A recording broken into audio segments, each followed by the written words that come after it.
gone, so we want to give you all a welcome today, and also to all you folk who are on Starleaf, we want to give you a welcome as well, and we trust that you can hear and see everything. And can I confirm with the clerk if any member connected by phone? There's no member by phone, no. Okay, and can I remind members on Starleaf that you will, if you want to ask a question or you want to get involved in the meeting, then make sure that you raise a hand or you shout through to us or something, and we will make sure that you get an opportunity to get on to participate in the meeting this afternoon. And can I ask the clerk to inform the committee of any notice received from any members who has delegated authority to another member to vote on their behalf? I have apologies from the chair. No delegation. Has chair delegated to any of the members of the party?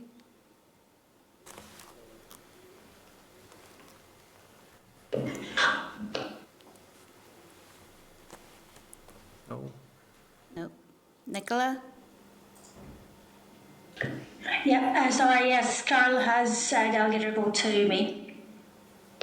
Thank you. Okay, thank you. We have received apologies, as the clerk has said, from the chair. And on Starleaf we have Ciara, Nicola, Rosemary, Sinead and William. Sinead hasn't joined the meeting yet.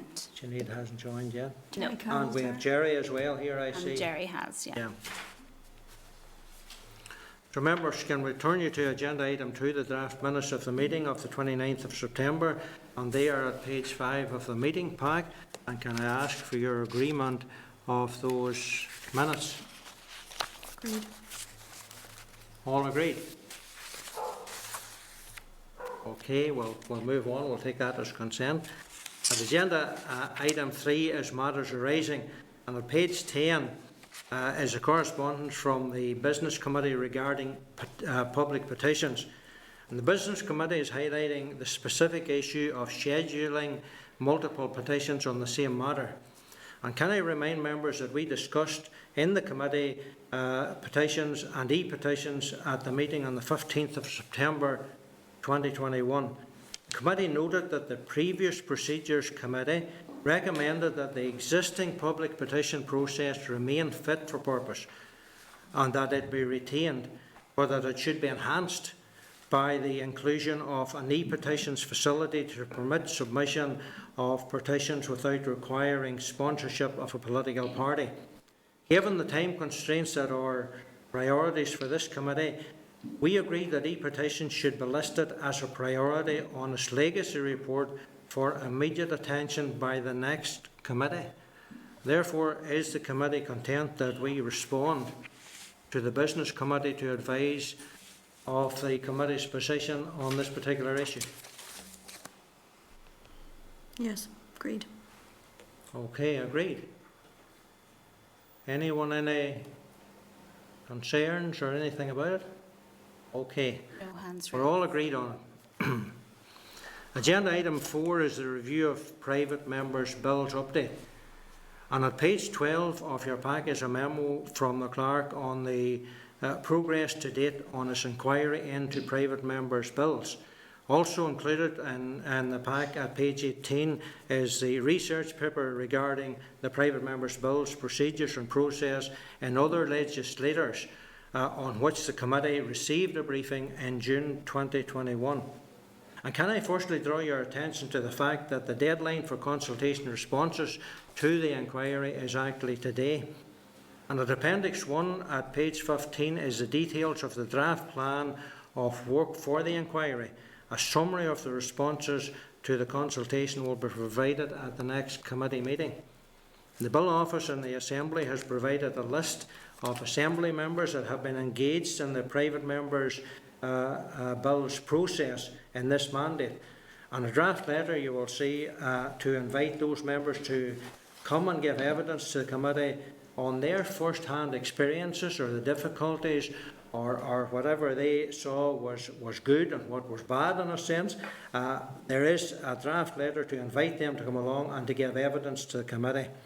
And first of all, I need to ask members, are they content that we invite MLAs who have been involved in this process to come and to give evidence on this inquiry to the committee? Yes, agreed. Members agreed? Right. Okay, and if so, then are members content with the draft letter that has been drafted to send out to those members? All agreed? Yes. Okay.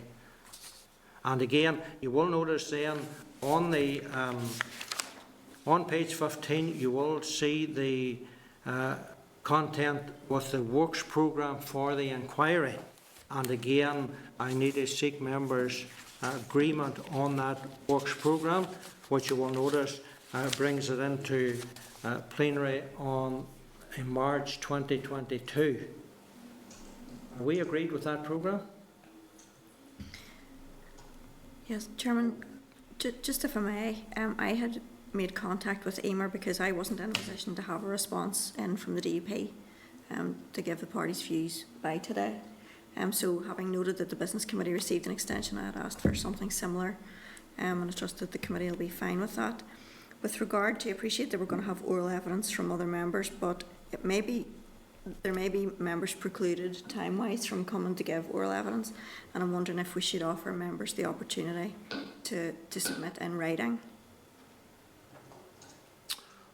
Okay. Members agreed that we give members who may not be able to come in person to the committee to give evidence that they can submit that in writing. All agreed? Thank you, members. Thank you. Move on to agenda item 5 then, is legislative consent motions update. At the last meeting, the committee agreed to proceed with its considerations of the LCMs in the absence of an executive response, and also agreed a plan of work for the next stages in the inquiry. And on page 33 of your pack is a briefing note again from the clerk that outlines that Assembly officials met with the Speaker of the Lords during his visit to the Assembly on the 28th of September. LCMs were discussed at that meeting, and details of the points made are outlined in paragraphs 6 to 10 of the briefing note. And at page 37 of the pack is a written submission previously agreed on the topic of the Northern Ireland Assembly experience of LCM process, which was provided to the House of Commons in July 2021. The Lords Constitution Committee, a select committee in the House of Lords, is considering an inquiry on the future government of the UK, and the Lord Speaker suggested it may be helpful to correspond with it, sharing the experiences of the LCMs in the Northern Ireland Assembly. Therefore, our members content that we write to the Lords Consultation Committee and reflect the details of the edited version of the written submission previously agreed on the topic of the NI Assembly's experience to the LCM's process. And you'll find that at page 37 to 41 of your pack. Really what they're asking is that we submit the same information to the House of Lords Committee as we did to the Parliamentary Committee. It was the Procedures Committee in the House of Commons. Yep. So Paul Gill attended that meeting with Lord Speaker and can address any of the issues that were raised, but if needed for any of the members.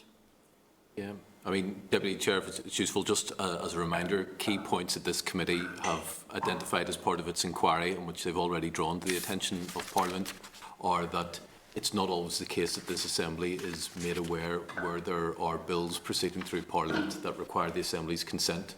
In fact, we're aware of instances where bills have gone through Parliament and the Assembly's consent hasn't been sought throughout that process. There's also issues with timings, that there are instances where the time that's available to the Assembly to respond isn't considered to be adequate, that the Assembly committees aren't satisfied that they have the ability to carry out the scrutiny that they want to do, and we have this deadline, even though it appears Parliament may then take months after that deadline's passed, and whether there might be some flexibility from Parliament's perspective to allow us to extend that deadline. And then finally, and perhaps the most significant point then, is what is it that Parliament does with that information once the Assembly's taken a view either to give consent or not. And the reason that's come up is because, as you're all aware, there are instances where the Assembly has refused to give its consent for particular bills, but those bills have proceeded to include provision on devolved matters anyway. So those were the key issues. Lord Speaker thought it would be important that the House of Lords was made aware that what this committee had uncovered, and that's really what the proposal is in front of you, that you would write and draws the attention of that committee to these issues. Thank you for that, Paul. Any members, any issues that they wish to raise on this particular matter? Chairman.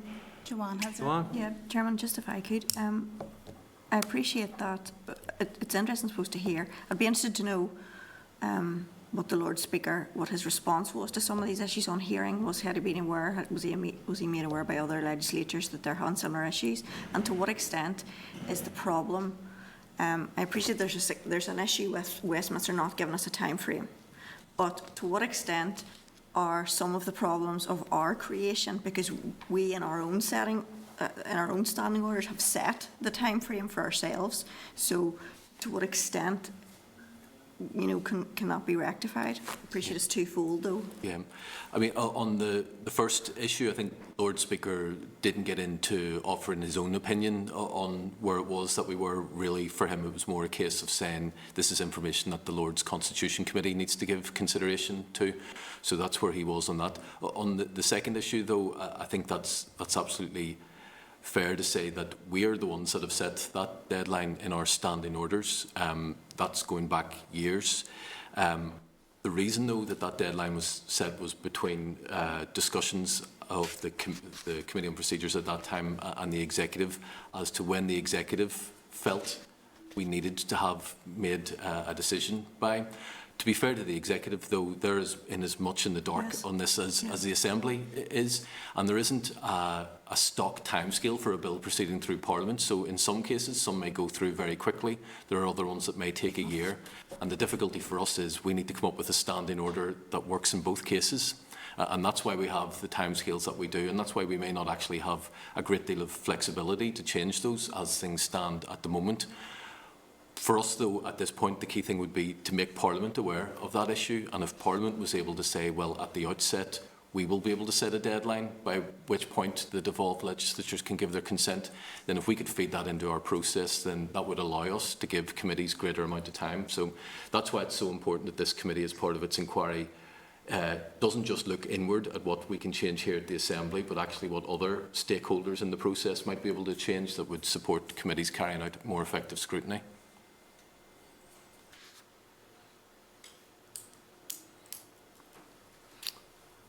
Okay. Thank you, Paul. Any other members? Any issues on this particular matter? Hands raised. No hands up. No. Okay. Paul? Can I just come in, please? William? Yeah, go ahead. William? Yeah, thanks. In relation to Paul's last point there about looking at other places, I declare an interest as a chair of the Commonwealth Parliamentary Association. I think it might be an idea for us to make contact with other parliamentary legislators within our region to get some information around that. Paul, have you looked at that? In fact, Mr. Humphrey, I believe that there was previous contact between this committee and the other legislatures earlier in the inquiry, and at that point, while they'd identified that they had issues with LCMs, they weren't on the cusp of carrying out their own reviews. So what we could do for the committee, of course, is to bring back at the next meeting what their specific deadlines are and how they compare to ours. But my understanding of the position is that they're not entirely happy as well, that they feel that there's work that could be done to improve it from their own perspectives. But due to the fact that there were elections taking place when we'd approached them, so this would have been earlier in the year, neither institution had immediate plans to try and look into changing those arrangements. Which countries were they, Paul? Scotland? Scotland and Wales. Yeah, but within our region, it's not just UK parliaments and devolved administrations, but obviously those across the Mediterranean region as well. Yeah. Well, if there are parallels to the LCM process in some of the other legislatures from which we can learn lessons, then I'm sure the team here would be happy to look into those. In the first instance, though, what we'll certainly do is get the timescales that apply in Scotland and Wales, because they're the ones dealing with the exact same bills as we are.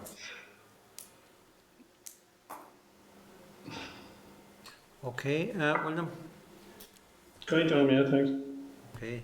Well, members, we've heard where, Paul, you're going to go back and look about those time frames. In the meantime, do we still agree to send this on to the Lords, or do we hold back until we get this other information to the committee at the next meeting? I think the additional information that you're seeking is more for the outcome of your own inquiry. In the meantime, there's nothing to preclude you from writing to the House of Lords, flagging up the issues that you've already identified. Okay, then, members agreed then that we send the information through to the House of Lords. Agreed. Okay, all agreed. Members, agenda item 6, the Northern Ireland Minister's Election and Petitions of Concern. At page 46 of your pack is a briefing from the clerk regarding the Northern Ireland Minister's Election and Petitions Concern Bill, currently at the report stage in the Commons. A full copy of that bill and explanatory memo are at pages 83 and 70 respectively. The purpose of this memo is for members to discuss whether it might be useful for this committee to progress any preparatory work at this stage, as new or amended standing orders may be needed once this bill is passed. And can I remind members that this bill aims to implement those aspects of the New Decade New Approach deal which relates to reforms of the sustainability of devolved institution, reform of the petition of concern mechanism, and updating the Ministerial Code of Conduct. As expected, matters none of these aspects of NDNA can be legislated for in the Assembly, and therefore require legislation at Westminster. Together, the reforms in the bill will make significant changes to the Northern Ireland Act 1998 as amended. And we can now go through the clauses that are anticipated to make changes to the standing orders to obtain views from members on the changes. And maybe before we go there, we want to just check with members that they are content that we go through these particular issues, and that this is a matter of preparatory work that we want to look at this moment in time. Jerry has his hand raised, Chair. Jerry? Yeah, thanks, Chair. I don't know if it's right to raise this now or later, but I think the kind of proposals are questionable in terms of the fact that you have joint heads of government resigning, but ministers still remaining in place. So there's some concerns I would like to explore around that, as in whether there's other jurisdictions either on the islands or elsewhere at similar size where these measures are in place. So I don't know if it's right to raise that now or later on in the meeting, but I would like the committee to look at those areas if possible. Thanks. Okay. Chairman, can I speak, please? Yeah, Rosemary here. Chair, you were talking about going through the clauses by clause and discussing it. Surely this is something we would need to bring back to our parties to have a look through this and get the party view on it. Okay. Well, Rosemary, there are a number of clauses, there may be 4 or 5. There are a few clauses that we'll have to go through that relates to this particular issue. So you're of the opinion that we should wait, take it back to our parties and bring it back then to committee? Is that right? Yeah, yes. Chairman, there's a couple of things. I note there, I'm not clear on the full procedures between the Commons and Lords. Has this bill, on its passage, completed all stages of amending? Because it seems to me, if it hasn't, we could be progressing preparatory work in circumstances where the content of the bill would change. Now, I know it's been through some stages of amendments and that's fair enough, but until it's done, we're kind of working with a flexible situation. So some of that work could prove nugatory. The other aspect of it is there may be some work that can be done where we're satisfied there aren't going to be changes, but until we know which is which, then there could be an element of time wasted. The other issue is, I suppose, to address Jerry's position. I'm not clear, bearing in mind that this is on the basis of what has already been a political negotiation, whether there is room for manoeuvre on that. But I do know that, and all members of this committee will be aware, that in circumstances where the Assembly was suspended and there weren't ministers in place, there were massive decisions for Northern Ireland, and there were court proceedings about whether or not the private secretaries had the authority to take those decisions. And that is not a good place for our country to be in because of the decisions that needed to be made around services. So, you know, that's a difficult one, you know. Yeah, Paul? I mean, I'm happy to come back in here. It's absolutely right. This committee won't be able to take decisions in relation to what procedures the Assembly needs to put in place in response to this bill until the bill has received royal assent. Until that point, it remains entirely possible that amendments will be made to the bill that could change what we're looking at. So there is no question about this committee taking decisions in the meantime. What this is about, I suppose, now is making sure that people on the committee are aware of what issues actually the bill in its current format raises, and considering whether there's additional research or legal advice on those provisions in the bill as set out at the moment that you want to get further advice on. And the reason for flagging this up now is it's not clear actually when this bill will receive royal assent. But it is the case that if it receives royal assent before the end of the mandate, this committee will need to then have to agree what its policy response is, have to agree to draft standing orders, bring them to the Assembly and have the Assembly agree those before the mandate ends. So there'll be very little time actually between this bill getting royal assent and the Assembly dissolving. And that's why it's suggested that it might be worthwhile now just rehearsing what those issues are, giving people an opportunity to ask questions about what they mean, think a bit more about whether there might be legal advice or research that might be sought, rather than necessarily waiting until the bills, as say, receive royal assent and only seeking that information then. But there's no question about the committee having to take decisions about what it's going to do or bringing forward standing orders or anything like that until at least another couple of months. So clearly, sorry, Chairman, if I may, clearly, you know, you and Emer and your team will have had some discussions about the types of things that may need to be considered in terms of the outworking of this bill. Presumably things along the lines of, okay, well, if the minister's in place and if the ministers are to remain in place for a period of time after an election, but things like in circumstances where that minister may lose his or her seat, what happens then? I mean, so presumably you have a list of those types of things that are essentially discussion points. Is it worthwhile circulating those so that we actually have some kind of ideas of the types of issues that there may be beyond what's already in the bill? Or the yes, of it? And I mean, the paper actually that members have in front of them flag up some of those issues that we've identified so far as well. 'Cause I didn't see that. I read through this stuff, Paul, and I didn't see it. If you Clark's memo is the one at the front of that item. So it starts on page 46 and then I think paragraph 13 in particular is helpful. So it says there are a range of issues that the committee will need to consider if the bill is enacted, and in advance of any such review, the issues which it appears the committee will have to consider, and these are just ones that we've noted that it may have to consider. You may consider that there are others. So first of all, is there clarity over the extent of ministerial powers and exactly what actions ministers could take during such periods when acting in what NDNA envisaged would be a caretaker capacity? What is the role of statutory committees during any period when ministers are exercising such functions?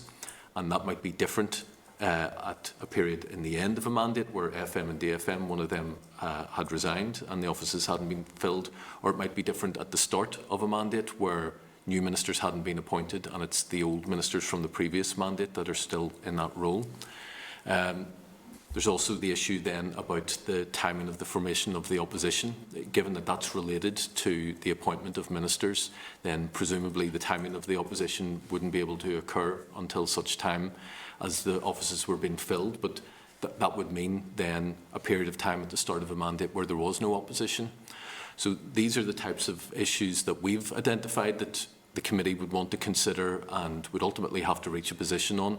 I just think it's worthwhile trying to identify all of those issues now, and then also giving you the opportunity to think about those in case there are further issues that you think it's worth us seeking legal advice on, or perhaps further research.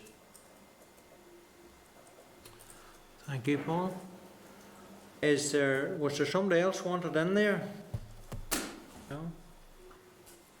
I think that still there are issues then about what happens, because at the point at which the ministers in the previous mandate remain in place, some may lose their seats, some may not. What happens in those circumstances?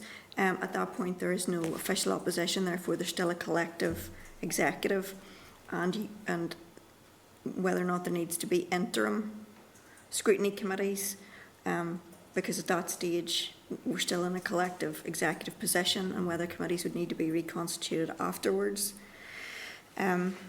Then are there not, let me see, presumably then as a result of the court case that went on around decisions that permanent secretaries could make, was there anything within that judgment that indicated that a minister would be in a different position, and what the parameters of ministerial decisions in circumstances where an executive...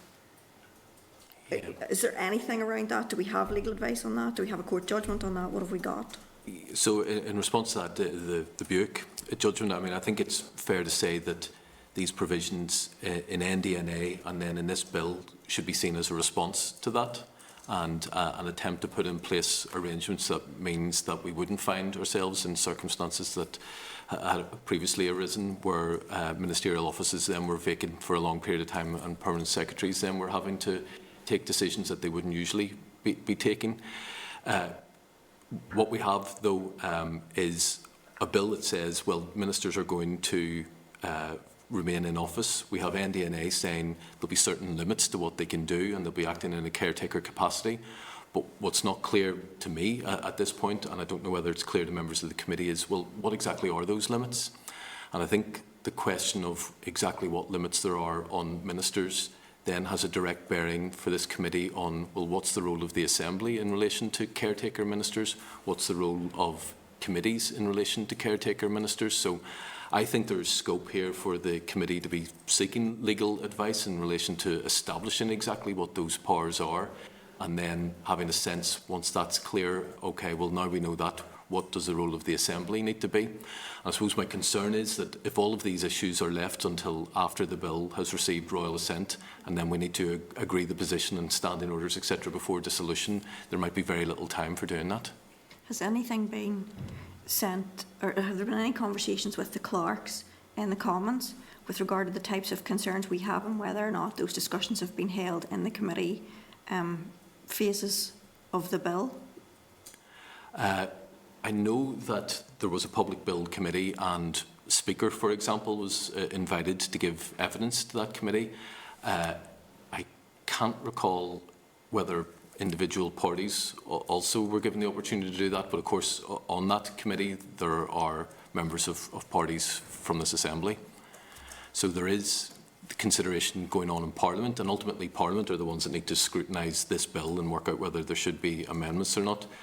The role of this committee is to try and anticipate what are the issues for the Assembly going to be coming out of the bill. No, I understand. I'm just I'm wondering whether or not it has been brought, the committee that is scrutinising this bill has given consideration to things like parameters, and whether that can be found in Hansard, and whether it needs to be brought to their attention that they need to understand the things that we need and where there are gaps. Yeah. I mean, if there are concerns with the content of the bill itself, and this committee wanted to raise those, then I think the best person to raise them with would be the Secretary of State as the owner of the bill and the one that will determine when it gets scheduled next, comes to the House of Lords, and whether any further, the government might table any further amendments to it. I think in the first instance that's who this committee would be writing to. I think the Public Bill Committee that was established for the consideration of the bill have already concluded their work. Okay, thank you. Okay. Any other? Chairman, can I come in there? Yep, go ahead, William. Paul, what role does the Northern Ireland Select Committee have in this? Unlike our statutory committees, bills don't automatically go to select committees, so Parliament takes the approach then that they usually set up specific committees to look at legislation, and it's not always the case then that the select committee gets involved. As far as this particular bill is concerned, I'm not sure whether there has been any approach to the Northern Ireland Select Committee, and whether they've expressed an opinion on it or been offered the opportunity to comment on it. I'm just not too sure on that. Given that we're not aware the passage in terms of a timescale through Parliament and having to go through both houses, and that this agreement came out of a political negotiation, there is no reason, given the suggestion that Mrs. Barton made there, for this to go back to parties. Given that obviously is going to be a short review by parties, just so that everyone's absolutely clear, because none of us are ministers, and obviously there will have been progress around some of these issues probably within the executive. I think it might be an idea to go back to parties just around this before we would take it further at this stage. Thank you, William. See no other hands up. Well, committee, we have some concerns raised around legal issues and around gaps that there are here, and also from members with regards to taking this back to our parties, speaking to them with it, and then coming back then for further discussion at committee. Our committee agreed that we go down that road. I think it would be useful if, I appreciate that you've got 3 things there, but there are other things that we've discussed here. There are other issues that you clearly have had discussions around that aren't included in this paper, and it would be useful to have an issues paper beyond this and a bit more detail that we can take to our parties and say, right, look, these are the types of things that we need to be considering. There are gaps here, and that will be helpful, because I'm not clear that those 3 bullet points just cover all of the aspects that we may need to look at. Is that okay?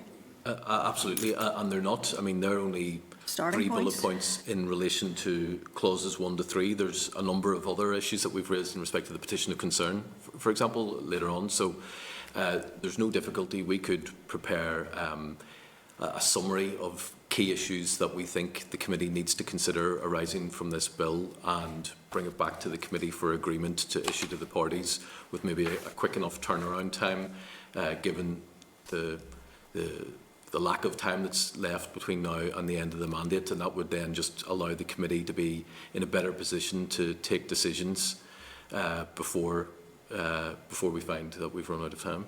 Yeah. Okay, our committee agreed then with the course of action that we defer this until we get further information back on it. Tom, can I come in there just please? Okay, Nicola? Nicola? Yeah. Just to say, I'm happy with that there. I think a summary actually, Paul, would be brilliant for committee members, so that we kind of have more kind of oversight of what's going on.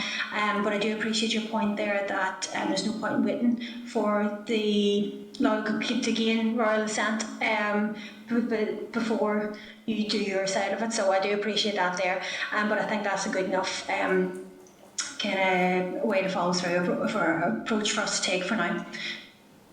Okay, thank you, Nicola. No other hands up, I see. Committee agreed then that we defer this until we get further information. Okay, thank you, members. On that note, we'll move on to our next issue. Agenda item 7 is the proxy voting. And I refer members to the papers on the agenda item at page 96 and the briefing from the clerk. Can I remind members that this is in relation to its review of SO 2711, the permanent standing order providing for proxy voting. The committee will be aware that the Standing Order 112 is a separate matter and relates to proxy voting as a temporary provision which is in place until the end of the current mandate in March 2022. Committee previously discussed the possibility of including unforeseen circumstances in the review of permanent proxy voting arrangements. The committee wrote to the parties represented in the Assembly, the Speaker and the Business Committee to seek their views on it. The full responses you will see in your packs and a summary of the response received at page 100 of your pack. Of the 9 responses received, 4 respondents have stated that they are content that the committee include unforeseen circumstances in the scope of the committee review. 4 respondents have expressed concern about broadening the scope of the review to include unforeseen circumstances, and 1 response stated that it would give reasonable support and that a reason must be given and a form outlining that reason created. Do members have any views on this particular issue? I would remind members that the permanent proxy voting committee previously had agreed on that with regards to 2 issues, which was maternity leave and long-term sickness. That's 2 issues that committee had previously agreed on. And from recollection, I think that the unforeseen circumstances actually came in with regards to the proxy voting that was put in the temporary. And I think maybe there was some misunderstanding between the temporary and the permanent. But again, the issue is before committee. Have you any issues with regards to unforeseen circumstances being included in the review of the permanent proxy voting? No, I don't, Chairman, I don't think there's any issue with it being included. I think we probably do need to scope that out and see what, but I mean, it's clearly not something that's common in other places, is it? No. Now, whether... Not anywhere. No, and this is where it becomes difficult, because we could end up tied in knots, and once you start to specify and require all this, now the other side of it is, on the positive side of doing it, it means that the Assembly could, I suppose, be ahead, in terms of practice with regard to some aspects of caring responsibilities and those types of things, but these are not minor issues to consider. So I think we've all agreed it should be included in the scope, but then what? I see the next steps there, but what exactly do you need and want from us? What's helpful, what's not? Okay, if I can address that, do you mind, Chair? So previously, committee had agreed that the scope was confined to parental leave and long-term illness, and had agreed to revert to legal services on that matter. So in a sense, by confirming we want to look at unforeseen circumstances, we're having a go at redrafting the terms of reference, so we'll go back and do that. The last time it was discussed at committee, I was asked to go away and examine whether any other legislatures used a phrase such as unforeseen circumstances or anything like it in their proxy voting arrangements. So the purpose of bringing this back today is to confirm that is not the case. There is no such arrangements in place, and to seek confirmation on whether committee wants to proceed and include unforeseen circumstances, or would prefer to confirm its original position. I see Rosemary has her hand up and Jerry has his hand up, Chair. Okay, Rosemary. Thank you. And it was the unforeseen circumstances that I wish to draw attention to. We all have very different ideas of what unforeseen circumstances are. And I was just going to ask if unforeseen circumstances were in other legislators also, what was his position in Scotland, in Wales, etc.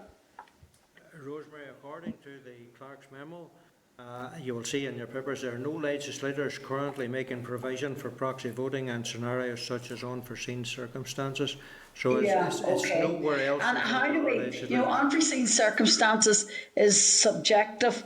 What's unforeseen circumstances for me may not be for someone else, and it's going to be very difficult to list these.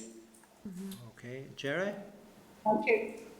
Thanks, Chair. Yeah, I'd be for keeping the unforeseen circumstances in. I mean, you could have a family emergency, which is unforeseen, and people can't make the assembly, and they should be able to vote. In my opinion, you could have a travel weather warning. People can't travel from outside Belfast. I mean, you can make up and think of many other reasons. So I think it's best to have it flexible. And I've heard, I think it was yourself, Chair, or maybe somebody else previously, indicating that people may overuse it or overutilise it. And if they do, then that's up to the electorate to determine whether their MLA is, spending enough time in the chamber or not. So I think not having unforeseen circumstances included is far too rigid, and I think we should be, as somebody, maybe Joanne indicated, we should be leading the way. So I'd be for keeping it in, and I think it makes sense to do so. Thank you, Jerry. And I suppose one of the issues on unforeseen circumstances is how do you define it? How do you actually define what unforeseen circumstances is?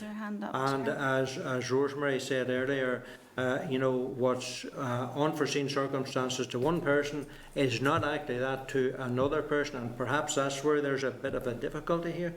I think Rosemary might like to come in again. Rosemary? Yeah, you've hit the nail on the head, Tom. That's exactly what I meant. It's very difficult. It's subjective as to what unforeseen circumstances are. Yeah. Okay. Chairman, Chairman, one man's legitimate reason or one person's legitimate reason will be another person's excuse, and therefore we all from time to time, whether it's attendance at committee or whether it's any other duties in our constituencies or at Stormont, will have these circumstances arise, and therefore I think what is included or not included in the list is the key question, and that's where the difficulty will lie. Absolutely. I'm kind of wondering, Chairman, if I may. Rosemary's hand is up again as well. I'll come after Rosemary. Sorry. Rosemary, your hand up again? No? Joanne? Well, Chairman, and this is what I'm mindful of. On the one hand, you could absolutely be opening up a minefield here. There may be equality issues. And the other side of it is, we ask parties, and independents, do you want the scope to include this? Yeah. And the answer has been, well, we may have concerns, but yes, include it in the scope. And I think it's difficult to ask people, do you want it included, get a response that says, well, yes, although we're dubious, but let's see, and then not include it in scope. I don't think that that's the way forward. Now, to be honest, there's some things that I have concerns about, because what is easier for a small group is not necessarily easy when you're trying to whip, 20 people, 28 people, whatever it is. So there are a number of aspects there. So there's no question this could be a minefield, and there'll be strong and diverging views on it. But we asked people, should it be included in the scope? And their response was yes, so it should be. Chair, if it's helpful, I can come back to what the Speaker said in his response. So the Speaker was very supportive of the position that proxy voting would be extended in the case of long-term sickness and for maternity or paternal leave, but did flag up risks associated with undefined, unforeseen circumstances, and that reflects a lot of the discussions taking place here. What the Speaker also said, though, was that this committee might want to look into looking at the issue of electronic voting in the longer term, and that electronic voting might actually provide some scope for extending proxy voting. So if there was a sense that for now the committee had agreed that they were content with proxy voting in the more limited maternity and long-term sickness circumstances, and in principle it wanted to explore further whether proxy voting might be extended and for that work to be carried out as part of any review on electronic voting, that might be a way to reconcile the issues that you have at the moment, where you have agreement in principle but not yet agreement on how it might actually be done in practice. Might be an option. I'm just conscious that we could end up getting ourselves down a road that's very difficult to manage. I mean, and I understand exactly what Jerry's saying about, let the electorate decide. But in the interim period, that electorate could be stuck for 5 years with somebody who never bothers to weigh in here, and does minimum. And ultimately there are 50,000 reasons. Things arise, and we all know that, and sometimes people's personal circumstances are very difficult. But ultimately there are 50,000 reasons why people are supposed to be here and exercising their responsibilities, and people should take that seriously. So I just don't want us to get ourselves into a situation where people who want to, for want of a better phrase, act the lig, can get away with that and do not put their shoulder to the wheel in this place. Jerry, were you looking in again?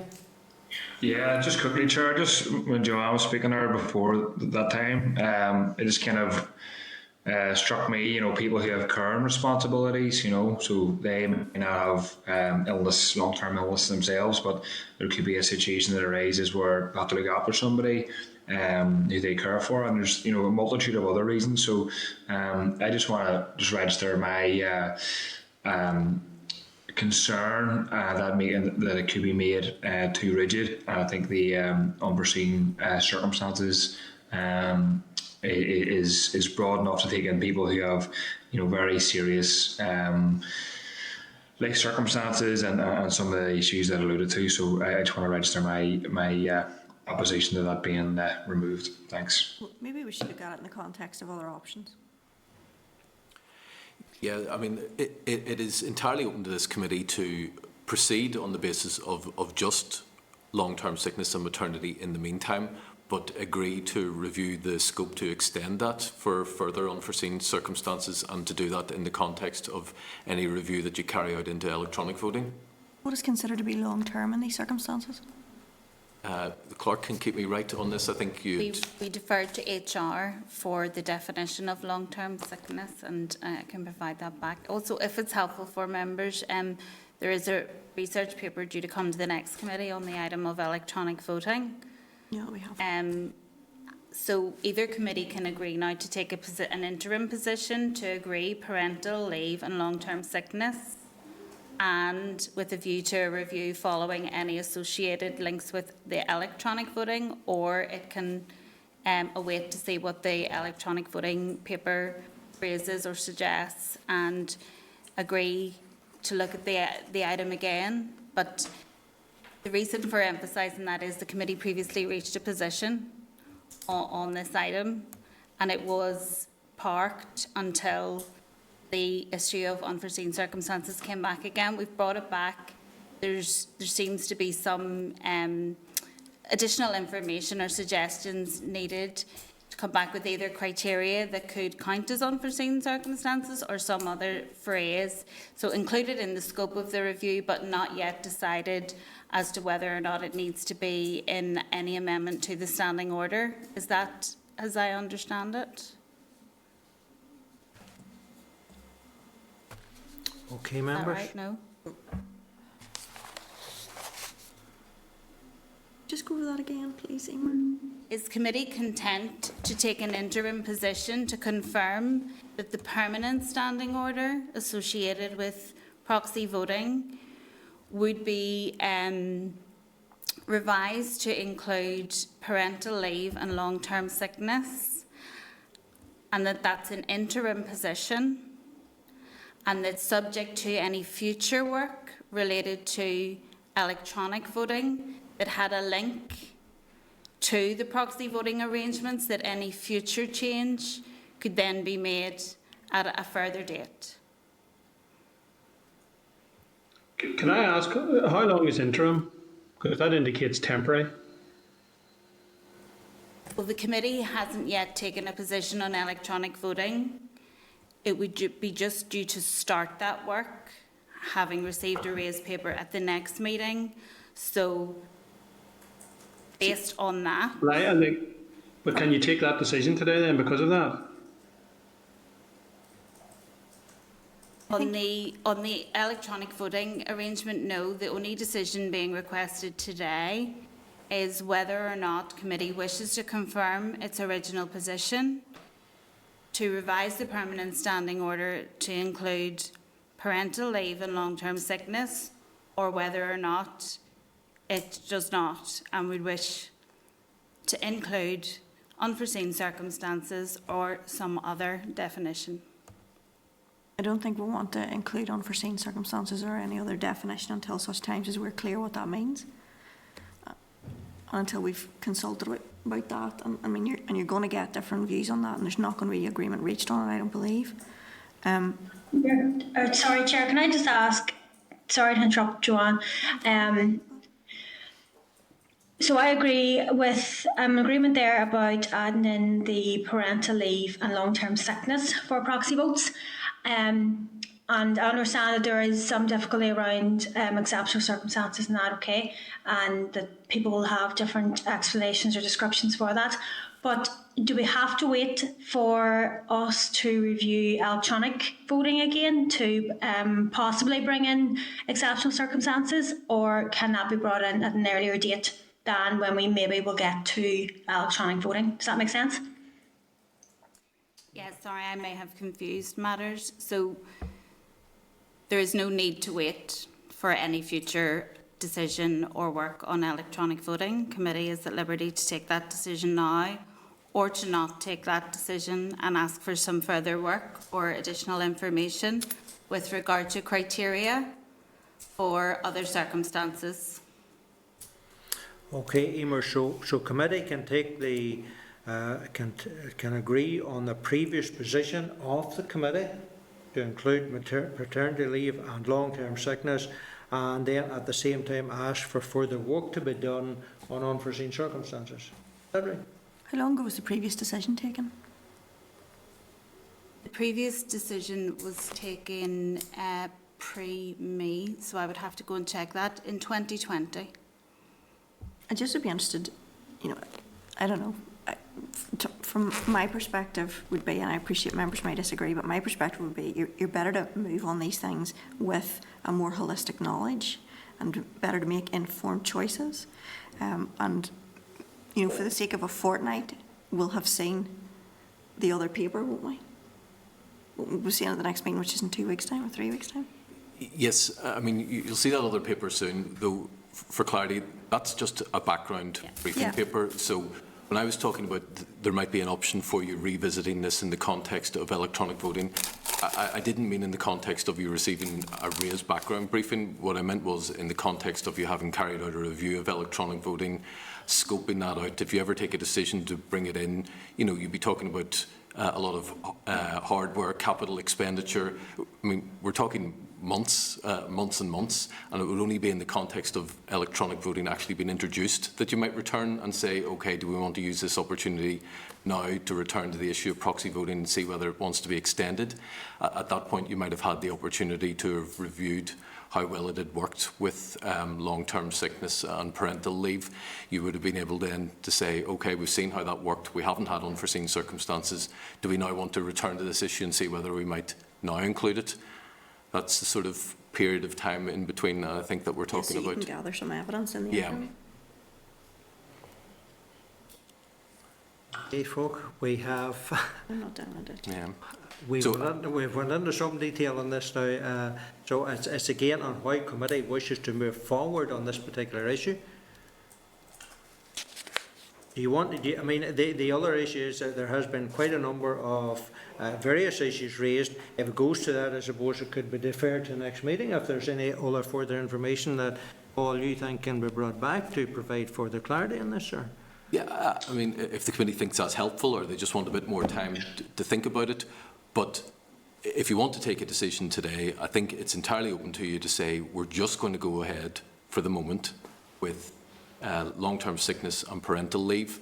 And at some point in the future, when it makes sense, when we're reviewing how voting works, whether that's in the context of electronic voting or something broader, we can return to this and see whether actually what we've got is wide enough or whether we want to add unforeseen circumstances in some context or capacity to it then. Chair, can I just add to that? Apologies for being away for a while for part of this debate, but could we defer this to the next meeting? Because I am mindful of things like caring responsibilities that aren't directly perhaps captured in this. Just a little bit more time to give it some consideration. Ciara has her hand raised as well. Thank you. Emer? I'm happy to support that. I think that's a sensible, common sense approach, Chairman. Okay. Ciara? Okay, committee, we've got Ciara a has her suggestion. hand raised. Ciara has her hand raised. Oh, sorry, Ciara. I would definitely agree. I think we should be looking at it now rather than delaying it into the future. Particularly when you realise with regards to special leave, I do agree with regard to caring responsibilities, the likes of bereavement. There's a range of issues, even as local employers, with contracts deal with on a daily basis. So I think it is something we could unpack over the next week or two and try and get more clarity and information on the range of maybe prescribe a range of list of what could be considered under unforeseen at this moment in time before we move forward and make final decisions on it. Thank you, Ciara. Well, committee, we've given this a good airing, and it appears that there is consensus around the committee to defer this till perhaps our next meeting to give members more time to consider the options that are before committee. Committee agreed? Okay, we'll take silence as consent. Members, agenda item number 8 is correspondence, and your packs at page 177 is a Human Rights Commission newsletter. Our members content to note. Okay, agenda item number 9 is the Forward Works Programme. I refer members to the draft Forward Work Programme at page 192 of the pack. The draft programme for January 2022 to March 2022 is at page 194 of the pack. If members have any views on this particular issue, I would advise that proposed dates in the programme may change, but this is an approximate plan for the months that lie ahead. Members content to note? Agreed, yeah. Okay. Agreed. Thank you. Yeah, content. Chairperson's business. I refer members to page 198 of the pack, a briefing note from Committee Secretary to the Chairperson's Liaison Group that highlights to chairpersons the current pressures that committees, members and committee staff are facing in the period up to the end of the mandate in March 2022. You may have seen this note, and if you're on different committees, as has been sent to the different chairpersons, all committees are asked to note the volume of the work that is coming forward and asked to be conscious of these demands for the remainder of the mandate. So obviously, coming up to the end of the mandate, members, there's going to be quite a bit of pressure on committees and perhaps quite a workload. Members content to note this particular issue? Yeah, Do members have any other business? No other business. Can I thank you all for attending the meeting today, for your participation in the meeting? And the date and time of the next meeting will be Wednesday, the 3rd of November 2021 at 2:30 p.m. Meeting is now adjourned. Thank you. Thanks, Chair.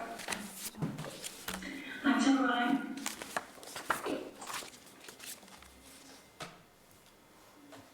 29.